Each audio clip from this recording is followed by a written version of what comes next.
O estouro da bolha imobiliária nos Estados Unidos da América mobilizou o mundo, que temia pelo curso dos acontecimentos na maior economia do planeta. O ano de 2008 entrou para a história pelo surgimento de uma crise que ameaçou a atividade econômica internacional.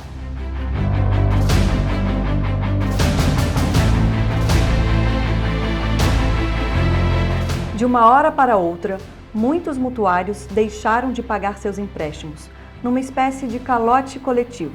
Os imóveis destes mutuários, que não pagaram suas prestações, foram devolvidos e voltaram para o mercado de venda. No contexto, um movimento brusco que gerou reações em cadeia. Como consequência, despencaram os preços dos imóveis para venda, num mercado achatado pelo acentuado desequilíbrio entre a oferta e a procura.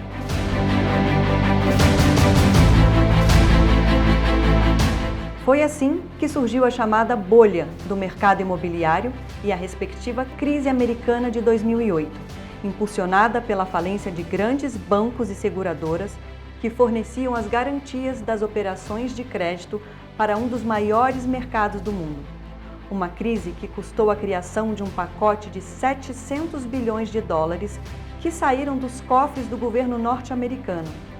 Tudo para restituir liquidez ao sistema financeiro, evitando uma prolongada depressão da economia.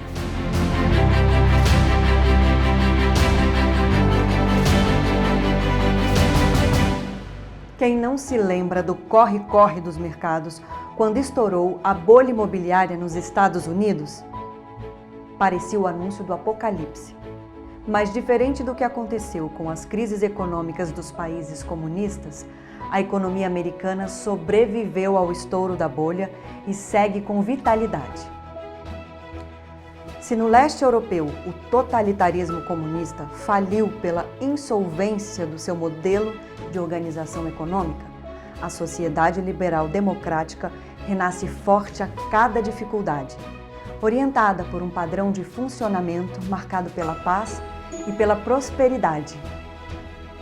E para entender a predominância do modelo liberal pelo mundo, inclusive em países que já foram repúblicas comunistas, contamos com a presença do mestre em economia, professor Marcos Cintra, de larga experiência no setor público e privado, nosso velho amigo das trincheiras da defesa do liberalismo social.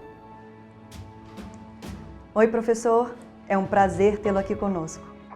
Bom, é um prazer muito grande e eu cumprimento a todos estar participando aqui desse curso de formação política do Instituto Índigo e com certeza será extremamente útil para nós entendermos, né, o que é que se defende naquela instituição e o que é um liberalismo moderno. De modo que é um prazer muito grande poder estar aqui com todos os internautas discutindo esse tema com você. Mestre, ainda tem muita gente que critica a sociedade liberal por causa de crises como esta da bolha imobiliária dos Estados Unidos no ano de 2008, com risco de colapso para boa parte da economia do mundo.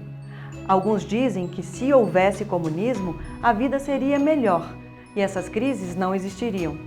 Isso tem relação com a verdade sobre a ótica econômica? Olha, em realidade, essa dicotomia entre uma sociedade de mercado e uma sociedade comunista, ela não existe porque as condições de funcionamento de uma e de outra são completamente diferentes. Numa sociedade comunista, é possível que não exista, de fato, flutuações cíclicas como existem numa sociedade de mercado, numa sociedade capitalista. Por outro lado, a sociedade comunista de planejamento central, onde não existiria de fato tanta oscilação, é uma sociedade incapaz de gerar riqueza. Portanto, nós teríamos numa sociedade comunista uma estabilidade na pobreza.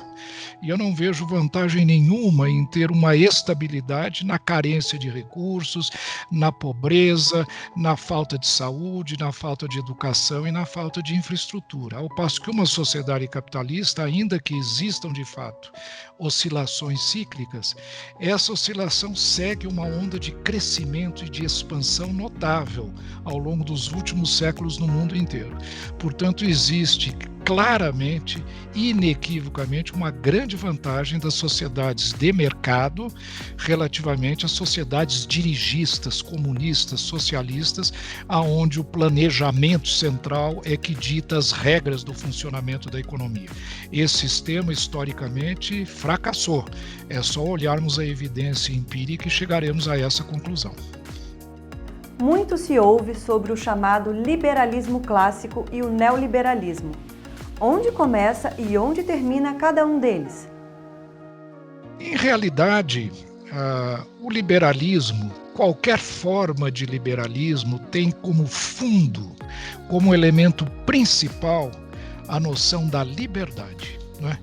E quando se fala em liberdade, se diz tanto a liberdade individual das pessoas, quanto a liberdade para as ações que essas pessoas praticam no seu dia a dia. Então é muito importante esse conceito. Todo liberal, seja ele neoliberal, liberal clássico, até o libertário, todos eles, até não, principalmente o libertário, ele coloca no centro da sua percepção a ideia da liberdade. A liberdade do indivíduo, ela propicia mais criatividade, ela desenvolve dentro das pessoas uma ideia e uma ambição de progresso, de satisfação e de bem-estar para si e para a sua família, que é muito saudável no funcionamento de uma economia. Portanto, o liberalismo em si, ele floresce sob a égide da liberdade.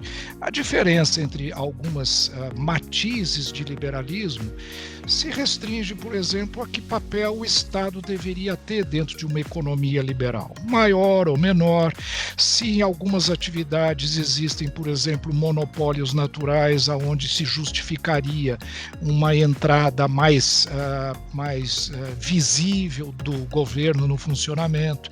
Então, são nuances que, em realidade, não distinguem com nenhuma clareza ou com nenhum marco divisório as várias nuances do liberalismo, né? O que existe sim uma grande diferença entre o liberalismo e o socialismo, entre o comunismo. Esse sim, aí são visões de mundo completamente diferentes. O liberalismo moderno hoje, o que alguns chamam de neoliberalismo, ele simplesmente dialoga um pouco mais com o setor público. O mundo hoje atravessa um momento de grande desenvolvimento, de muita inovação, e circunstâncias novas vão surgindo ao longo do tempo, e o liberal, sempre preservando o conceito da liberdade individual, institucional, pessoal, ele vai dialogando nas mais variadas formas com o Estado, com entidades representativas de classe. Isso não descaracteriza o liberalismo, apenas o qualifica e faz com que determinados matizes sejam ligeiramente diferentes de outros, mas a essência é a mesma, é o primado da liberdade. Mas os especialistas reconhecem que há diferenças entre os modelos liberais de economia ao redor do mundo. Quais são as principais diferenças e o que muda de um modelo para o outro? Quais as principais mudanças necessárias para que um país liberal tenha uma economia mais comprometida com o bem-estar social? Olha, essa é uma excelente pergunta, não é? Porque eu fiz uma distinção que eu espero ter transmitido a todos os internautas da grande divisão que existe entre aqueles que preservam a liberdade e aqueles que entregam a sua liberdade ao Estado e deixam o Estado dirigir a vida no dia a dia dos cidadãos, né? Esse é o comunismo ou o socialismo. O liberal é aquele que prima pela liberdade. Esta é um elemento fundamental. Isso distingue esses dois grupos. Agora, dentro do grupo daqueles que preservam o conceito da liberdade como fundamental, há algumas diferenças. Por exemplo, existem formas de liberalismo radical aonde cada indivíduo é jogado à sua própria sorte, digamos assim, aonde se dá a liberdade total do indivíduo, mas, por outro lado, a sociedade não se julga responsável pelo resultado do funcionamento desse sistema e que, modernamente, nós estamos vendo, tem gerado muitas iniquidades, muita distribuição de renda bastante perversa, com muita riqueza convivendo com excessiva pobreza. Então, o liberalismo social que a Fundação Índigo, por exemplo, defende, é uma forma de liberalismo que, como eu disse, preserva um pouco aqueles que não conseguiram obter o pleno sucesso ao longo da sua vida, criando uma camada de proteção, uma proteção social mínima, como, por exemplo, seguro-desemprego, atendimento de saúde e educação para todos, independentemente de renda. Então, o liberalismo social, o liberalismo que hoje existe no mundo com maior prevalência, é esse liberalismo que não deixa à margem aqueles indivíduos que não conseguiram sucesso por várias razões, seja por razões médicas, seja por razões psicológicas, seja por falha no processo educacional, seja por doenças. Então, o liberalismo social providencia, não é, se preocupa com esses cidadãos e oferece a eles esta rede de proteção.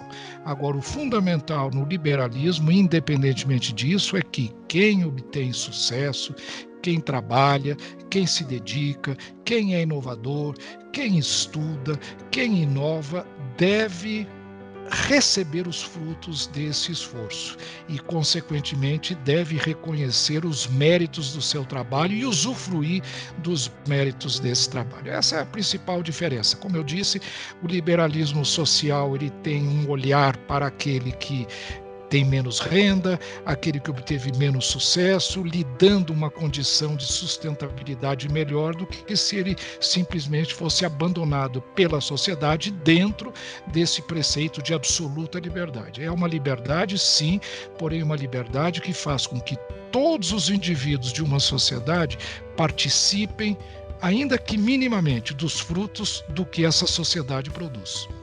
Professor, o globo terrestre do século XXI era dividido entre países de economia comunista e nações que tinham suas economias orientadas pelo liberalismo. O que marcava essa diferença entre a vida comunista e a vida num país liberal para as pessoas? O que marcava a diferença para a vida dos cidadãos entre um modelo e outro, para a produção de riqueza, geração de emprego e oportunidades de um modo geral? Olha, essa é uma questão que basta uma observação dos países que ainda preservam um modo de atuação socialista, né?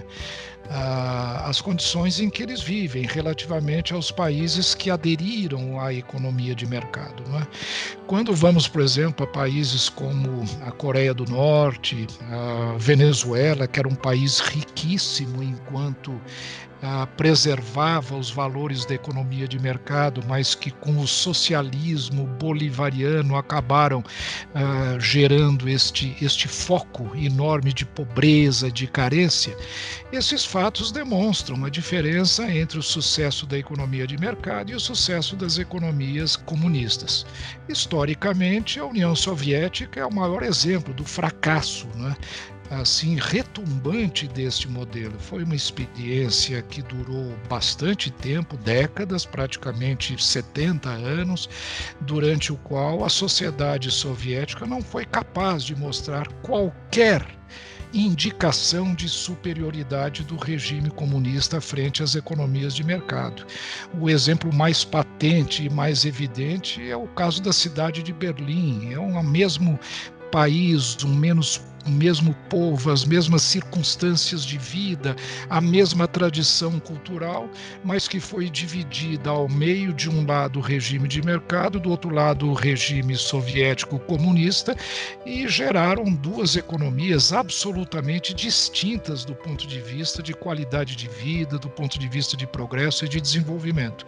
Portanto, me parece que as diferenças são evidentes, né? Não há que se ter qualquer diferença dificuldade em verificar que um regime propicia desenvolvimento, liberdade, felicidade individual, ao passo que o outro propicia apenas, quem sabe, a felicidade e o desenvolvimento dos dirigentes do Estado, né?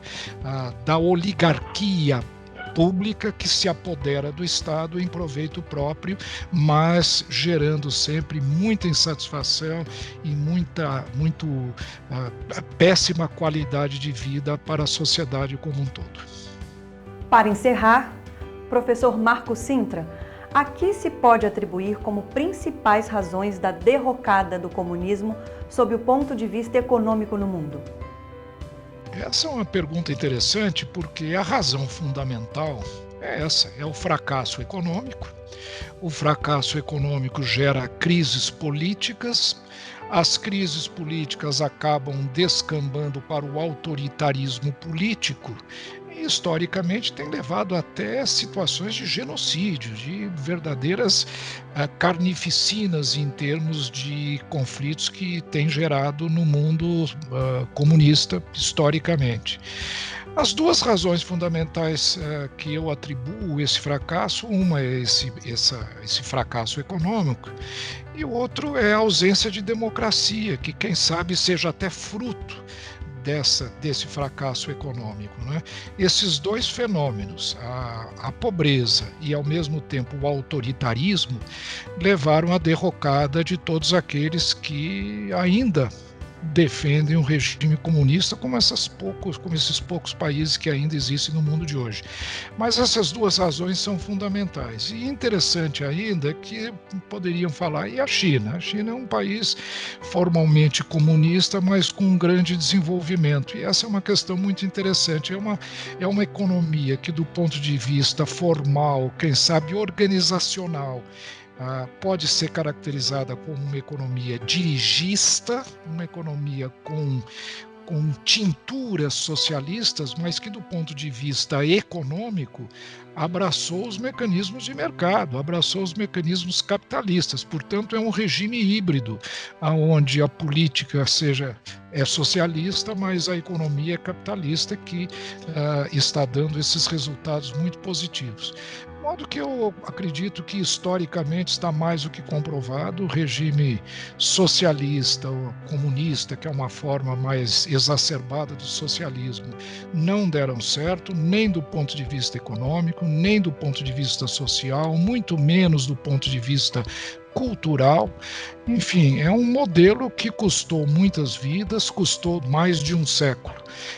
Exemplos de desperdícios, de perdas de recursos e de vidas muito acentuada, e que eu acredito que tenderá a desaparecer. Por outro lado, o liberalismo, adotando alguns preceitos das economias modernas, quem sabe alguma coisa de boa que possa ter existido nas economias socialistas, que é o interesse da coletividade, absorvendo essas tinturas de preocupação social, o socialismo liberal ou social-liberalismo, que a Fundação Índigo defende, é o meio do caminho, é aquela fórmula que garante progresso econômico e, ao mesmo tempo, bem-estar social, político e, sobretudo, estabilidade. De modo que eu acredito que o comunismo e o socialismo são propostas tendentes a desaparecerem no mundo ao longo do tempo. Professor, agradecemos pela oportunidade de mais esta aula, na expectativa de nosso próximo encontro nesta ou outra unidade do nosso curso de formação política do Instituto Índigo, do Partido Social Liberal. Foi um prazer muito grande ter participado, ainda que muito brevemente, dessa conversa, desse bate-papo. Eu espero sim poder ter a oportunidade de repetir ou, quem sabe, aprofundar essa conversa. Mas deixo aqui os meus parabéns à Fundação Índigo. Eu acho que esse é um tema que precisa ser muito discutido na sociedade brasileira, que ainda se sente muito atraída por ideias socializantes, por ideias coletivistas e que são altamente ilusórias. Elas apelam num primeiro momento, mas a realidade do dia a dia da implantação desses regimes, ela mostra o fracasso desses conceitos, e, portanto, essa discussão certamente ajudará o Brasil a escolher os rumos corretos, rumo à prosperidade, rumo ao desenvolvimento e rumo a um melhor padrão de vida para todos nós.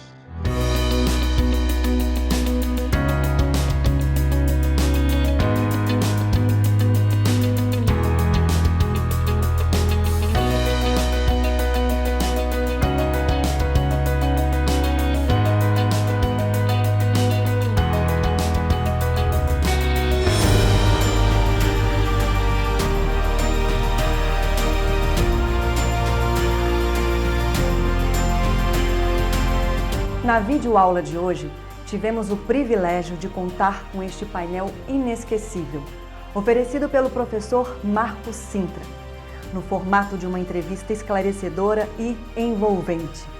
Uma linguagem simples e direta, tivemos a oportunidade do conhecimento básico na matéria econômica para começar a entender o que foi a derrocada do modelo comunista de economia e a predominância da democracia liberal no mundo de hoje. Pegando o caso da bolha imobiliária dos Estados Unidos da América como gancho, abordamos as vantagens de funcionamento da economia da sociedade de mercado sobre o funcionamento da atividade econômica dos regimes comunistas. Na abordagem sobre as diferenças de funcionamento das economias de cada regime, a exposição do professor deixou claro que a liberdade do indivíduo está na raiz da divergência entre estes modelos de economia. Com o mesmo brilho da primeira parte da nossa aula-entrevista, o professor Marcos Cintra traçou as linhas básicas que separam as ideologias em campos opostos.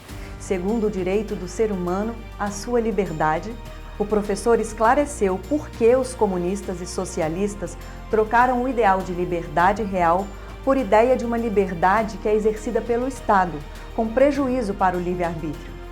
Na sequência, a nossa videoaula mostrou como e por que existem algumas diferenças importantes entre os tipos de pensamento liberal no curso da história do mundo livre.